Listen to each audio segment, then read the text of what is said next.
Video में हमने Claisen पढ़ लिया था। अब हम ऑडियोलम की तरफ चलते हैं। ऑडियोलम जो कि एक इन्फेक्शियस नोड्यूल है। क्लेजन में हमने पढ़ा था कि वो इन्फेक्शन नोड्यूल नहीं था, वो स्टीराइल नोड्यूल था, उसमें कोई इन्फेक्शन प्रेजेंट नहीं था। ऑडियोलम और क्लेजन का ये डिफरेंस है, ठीक है। और अगर इन्फेक्शियस नोड्यूल है तो कोई ना कोई इन्फेक्शियस मटीरियल भी होगा। तो सबसे कॉमन कौन सा है? Staphylococcus aureus. एमसीक्यू तो रहता है, हमेशा याद रखना है। और ये लोकलाइज्ड प्रूडेंट इन्फेक्शन है। प्रूडेंट इन्फेक्शन है मतलब एब्सेस है। प्रूडेंट मतलब पस प्रोड्यूसिंग है, और लोकलाइज मतलब एक प्लेस पे प्रेजेंट होगा, मतलब फैला नहीं होगा, एक जगह पे प्रेजेंट होगा और पस प्रोड्यूसिंग होगा। ये याद रख लेना आप लोगों ने। प्रूडेंट है, पस प्रोड्यूसिंग है, ठीक है। फिर इसके दो टाइप्स हैं, वहाँ से आपको डिफ्रेंशिएट करूँगा कि ऑडियोलम बेसिकली है क्या और कैसे डिसऑर्डर ये फैल रहा है, क्या इसकी पैथोजेनेसिस है और क्या क्लिनिकल फीचर्स हैं। तो हम उसकी तरफ चलते हैं। सबसे पहले टाइप है इसकी ऑडियोलम एक्सटर्नम। ऑडियोलम एक्सटर्नम। ऑडियोलम एक्सटर्नम कहाँ पे प्रेजेंट होगा? सबसे मेन बात ये याद रखनी कि ऑडियोलम एक्सटर्नम और ऑडियोलम इंटरनम में क्या डिफरेंस आएगा। ये जो ऑडियोलम एक्सटर्नम है ना, ये हमारा ग्लैंड्स ऑफ जीज एंड मोल की है। जब आप लोगों को बताया था कि जो हमारे जो एंड्स हैं, आईलिड की एंड्स हैं, उसके ऊपर जो ग्लैंड्स प्रेजेंट है, वहाँ पे Gs and moles gland present है ना, आप लोगों को बताया था मैंने वहाँ पे जब हमने स्ट्रक्चर पढ़ा था। तो ये उसका डिसऑर्डर है ऑडियोलम एक्सटर्नम, ठीक है। जो इन्फेक्शन मटीरियल होगा वो यहाँ पे प्रेजेंट होगा और यहीं पे पस प्रोड्यूसिंग लोकलाइज इन्फेक्शन बनेगा, ग्लैंड और जीज एंड मोल, ठीक है। इसकी एटियोलॉजी वही डिफरेंट सेम आ जाएगी, स्टेफ्लोकोकस ऑरियस है, ठीक है। इसके क्लिनिकल फीचर देख लेते हैं, क्लिनिकल फीचर्स क्या आएंगे इसके। क्लिनिकल फीचर्स, सबसे पहला फीचर आ जाएगा जी, पेन होगी क्योंकि एक्यूट इन्फेक्शन है, ठीक है। वो सारे फीचर्स जो अपने जनरल पैथो में पड़े हुए हैं कि जो एक्यूट इन्फेक्शन की आते हैं। टेंडरनेस आ जाएगी, सब सख्ती होगी, जब आप वो ऊपर दबा के देखोगे ना आईलिड को तो बड़ा सख्त सख्त हुआ होगा, एडिमेटस हुआ होगा, पानी सा भरा होगा क्योंकि इन्फेक्शन हुआ हुआ है। लेकिन जो पिन पॉइंट होगा ना, सिर्फ वो ऐसा बना होगा, जो आपका आईलिड होगा उसके कॉर्नर पे ऐसा पिन पॉइंट बना होगा, नीचे सारी पस होगी इसके अंदर, ठीक है। और यहाँ पे हो सकता है एक हेयर प्रेजेंट हो। अगर आप हेयर को रिमूव कर दोगे तो यहाँ से पस निकलनी शुरू हो जाएगी, ठीक है।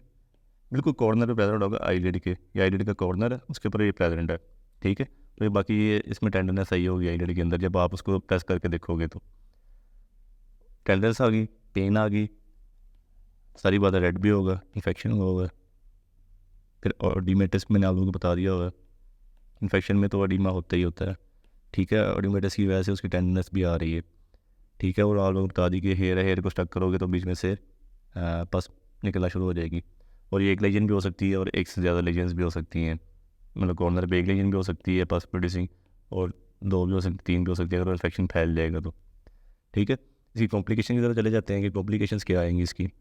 कॉम्प्लिकेशंस, कॉम्प्लिकेशन में आ जाता है प्रीसेप्टल सेलुलाइटिस। प्रीसेप्टल सेलुलाइटिस वो चीज़ है कि जो मतलब जो हमारा आईलिड है, ये दो आईलिड है, मिसाल के तौर पे अभी ये बंद दो आईलिड है, दोनों आईलिड के इनरोल कर ले ये इन्फेक्शन, रेड रेड रेड हो जाए और सारा इन्फेक्शन दोनों आईलिड के ऊपर फैल जाएगा, तो उसको हम कह देंगे कि प्रीसेप्टल सेलुलाइटिस हो गया है। ये वो चीज़ें हैं, कॉम्प्लिकेशन तब आएंगे जब हम ट्रीटमेंट नहीं करेंगे, ठीक है। और दूसरा आ जाएगा ऑर्बिटल सेलुलाइटिस। पहले तो सिर्फ हमने आईलिड को इनरोल किया था, जो हमारा आई बॉल का पीछे सॉकेट है ना, जिसमें आई बॉल हमारी प्रेजेंट है, जिसको हम ऑर्बिट कहते हैं, उसके अंदर जो मसल्स होंगे, फैट प्रेजेंट होगा, जो भी कॉन्टैक्ट्स वगैरह होंगे ना, उन सारी चीज़ों को वो इनरोल कर लेगा इन्फेक्शन। तो हम उसको कह देंगे कि ऑर्बिटल सेलुलाइटिस हो गया, ये प्री सेप्टल सेलुलाइटिस हो गया, ठीक है। फिर ये कैवर्नस साइनस थ्रोम्बोसिस भी कर सकता है। वो क्या होगा जी, जो आपको पता है कैवर्नस साइनस हमारे बिल्कुल आई का जो ऑर्बिट है ना, इसके पीछे प्रेजेंट है कैवर्नस साइनस, खाली प्लेसेस है उसके अंदर से हमारे बहुत ही इंपॉर्टेंट कॉन्ट्रैक्ट्स गुजर रहे हैं, जिनमें इंटरनल कैरोटिड आर्टरी सबसे इंपॉर्टेंट है। अगर वहाँ पे थ्रोम्बोसिस हो जाएगी तो जारी बात है फिर आपको बहुत ज़्यादा लाइफ थ्रेटनिंग कंडीशन हो जाएंगी वो। ये अगर हम क्लिनिक ट्रीटमेंट नहीं करते तो ये कॉम्प्लिकेशन तब आएंगी, ठीक है। तो थोड़ा सा हम डायग्राम समझ लेते हैं कि ये लिखने में कैसा पेशेंट प्रेजेंट करेगा। फिर मैं आपको ऑलरेडी बता चुका हूँ, ये कोऑर्डिनेट्स जो होंगे ना, ये आईलिड आ रही है, ठीक है, उसके कॉर्नर पे प्रेजेंट है, और बाकी रेड स्वॉलन है, और जो चीज़ें बताइए टेंडरनेस होगी और इसके अंदर एडिमेटस, सारा कुछ वो क्लिनिकल फीचर प्रेजेंट होंगे। और उसके बाद हम ट्रीटमेंट की तरफ चले जाते हैं। ट्रीटमेंट इसका क्या होगा? ट्रीटमेंट होगी बहुत इंपॉर्टेंट है। ट्रीटमेंट नहीं करोगे तो कॉम्प्लिकेशंस आ जाएंगी। एनाल्जेसिक्स देंगे। एनाल्जेसिक्स अब ये सिंपली अगर आपको याद होगा क्लिनिकल फीचर तो आप ट्रीटमेंट भी कर सकते हो। पेन है तो एनाल्जेसिक्स, पेन को रिड्यूस करने के लिए। सिस्टेमिक एंटीबायोटिक्स देंगे, थोड़ी बहुत इन्फेक्शन है तो एंटीबायोटिक्स जाएंगी। टॉपिकल एंटीबायोटिक्स जाएंगी। टॉपिकल एंटीबायोटिक्स ये क्यों दे रहे हैं? ताकि इन्फेक्शन फैले ना बाकी ग्लैंड्स की तरफ। एक ग्लैंड इनरोल है तो बाकी ग्लैंड ना इनरोल हो, वो ठीक रहे। ठीक है, इसलिए टॉपिकल एंटीबायोटिक्स भी देंगे, वो हमको प्रेसिज करेंगे ताकि जो पस है वो बाहर निकल जाए, उसको हम इजीली फिर डील कर सकें। पस बाहर चले जाएगा, इन्फेक्शन मटीरियल के साथ बाहर चले जाएगा फिर। और वैक्यूएशन ऑफ पस ये कैसे कर सकते हैं? मैंने आप लोगों को बताया था कि ये हमारा जो अगर नोड्यूल बना हुआ है, इन्फेक्शन नोड्यूल बना हुआ है, इसके ऊपर हेयर प्रेजेंट है, हेयर को रिमूव कर देंगे तो पस बाहर आना शुरू होगी। उसको हम साइडों से दबा के सारी पस बाहर निकाल देंगे, या फिर उसके ऊपर हम इंसिजन देंगे किसी स्टीरल चीज़ के साथ जो साफ़ सुथरी हो, तो और बाकी सारी पस बाहर निकाल दो तो इवैक्यूएशन पास हो जाएगी और ये कॉम्प्लिकेशन की तरफ केस नहीं जाएगा। सही है, तो ये हमारा हो गया था ऑडियोलम एक्सटर्नम, जिसको हम स्टाई भी कहते हैं। ये याद रखना क्योंकि डिफ्रेंशिएशन आई तो होती है स्टाई और जो हमने क्लिनिकल पढ़ा था। ठीक, अब हम चलते हैं जी दूसरी टाइप की तरफ। दूसरी टाइप क्या थी? ऑडियोलम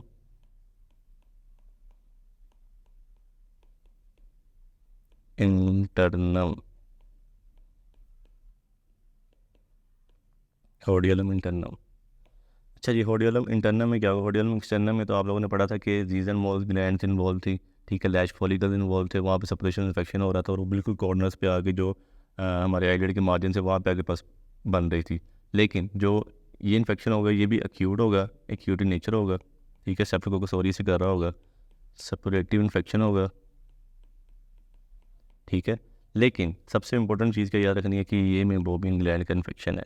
मेबोमियन ग्लैंड का जैसे ही मेबोमियन ग्लैंड इन्वॉल्व हुई थी ना उसके निक्राइन के अंदर, इसी तरह इसके अंदर भी मेबोमियन ग्लैंड इन्वॉल्व हो रही हैं। ये मेबोमियन ग्लैंड थी, ये इनकी डक्ट थी, ये उनके एंड से ये एंड आगे प्रेजेंट हो रहे थे कहाँ पे?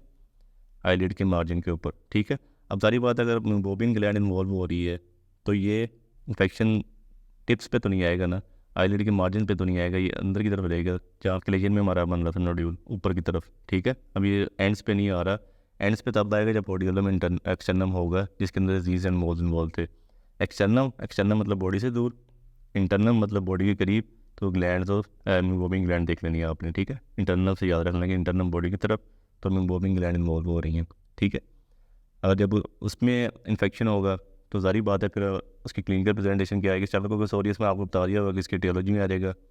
और हेयर को जारी बात यहाँ से रिमूव करोगे, हेयर यहाँ पे प्रेजेंट होगा, हेयर को रिमूव करोगे यहाँ से पस बाहर आनी शुरू हो जाएगी। ठीक है, और इसके क्लिनिकल फीचर क्या आएंगे वो देख लेते हैं, फिर मैं आपको डायग्राम से भी बताता हूँ क्या डिफरेंस है, कैसे आपने क्लिनिकली डिफ्रेंशिएट करना है इस चीज़ को।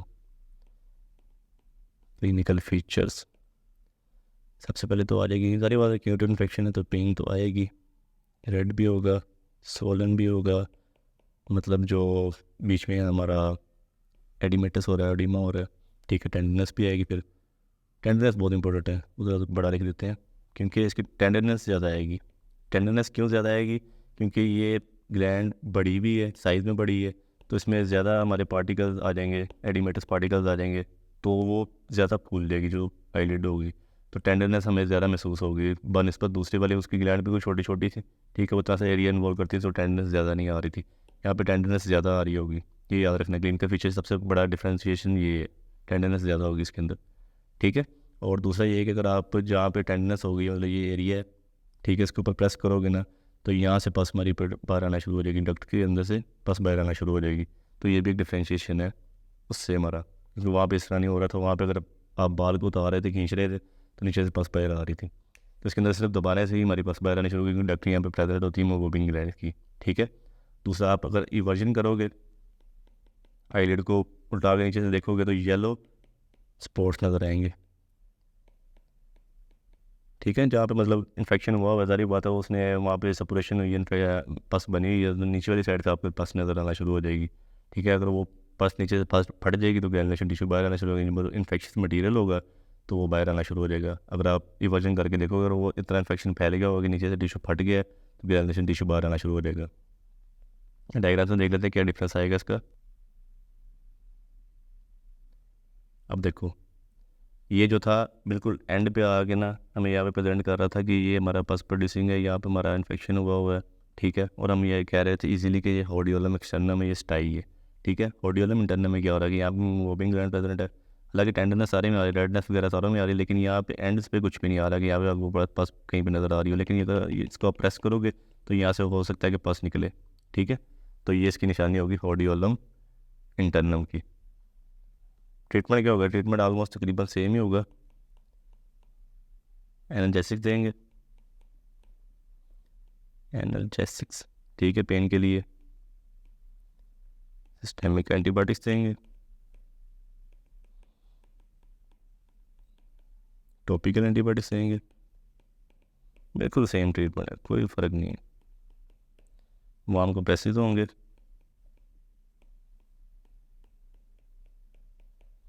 वैक्यूएशन पास करेंगे। सिर्फ ये डिफरेंस है, मैं इस वजह से लिखा हुआ नंबर को कहता कि सेम है ट्रीटमेंट।